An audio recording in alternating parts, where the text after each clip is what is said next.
The Curse of the White Rabbit. Now, there's an intriguing title for a personal development video. Now, I'm sure we're all familiar with the principle of greyhound racing, where you have a number of dogs running around an oval track, trying to chase or trying to catch a mechanical rabbit.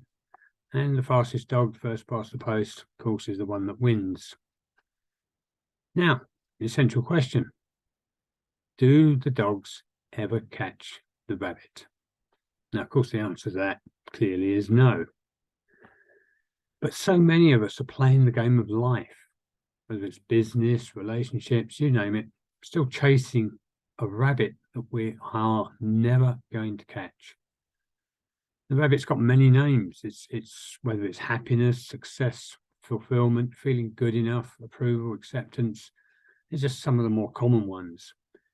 We spend our lives chasing a fluffy white towel that just seems inches away, convinced as soon as we catch it, we're going to win the prize. Worse than that, it often seems close enough to be able to grab it with our teeth. And if it's not inches from our face, then it's just around the next corner. As a result, we spend our life on the track getting exhausted, very often feeling disappointed and blaming ourselves for not being good enough to catch it. Kind of like Wile E. Coyote trying to outwit the roadrunner.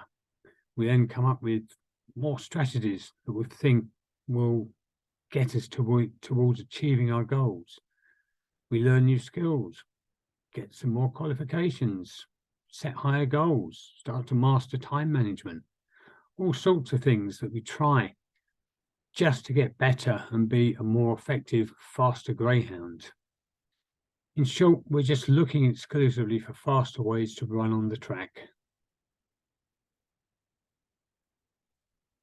If we think that we're going to be happy and fulfilled by achieving our goals, very often we find that if we do actually get to achieve them, we don't get that sense of happiness and fulfillment that we're really looking for, or at best, it lasts for just a very short period of time. It's because the game is specifically designed so you can never catch the rabbit of fulfillment by chasing it on the track of achievement. Let me say that again. You will never catch the rabbit of fulfillment by chasing it on the track of achievement. Now, don't get me wrong, that doesn't mean to say that you shouldn't set goals or go for what you want in life. But it's not going to happen purely because you feel that you need to achieve every goal that you set. Greyhounds run because that's what greyhounds do. They love to run. Entrepreneurs set up businesses because that's what they love to do. People are drawn to relationships because it's natural for people to do so. But if we're doing it with the mindset of having to catch the rabbit in order to feel fulfilled, or that we're going to arrive at a destination we think will make us happier than we are now, then we're always going to be stuck on the track, chasing a fluffy tail that seems forever just out of our reach, no matter how fast we start running. The key point is that greyhounds do not get their fulfillment from catching the rabbit. All the dogs in the race, they're super happy at the end because greyhounds love to run. Supposing you enter the competition to win 2 tickets on a luxury around the world trip. You filled out the entry form, sent it off, and then a few weeks later the phone rings and the prize draw was completed, and guess what? You won. Not only that, but the details of the trip are even better than you remember. It's 3 months long. It's first class all the way.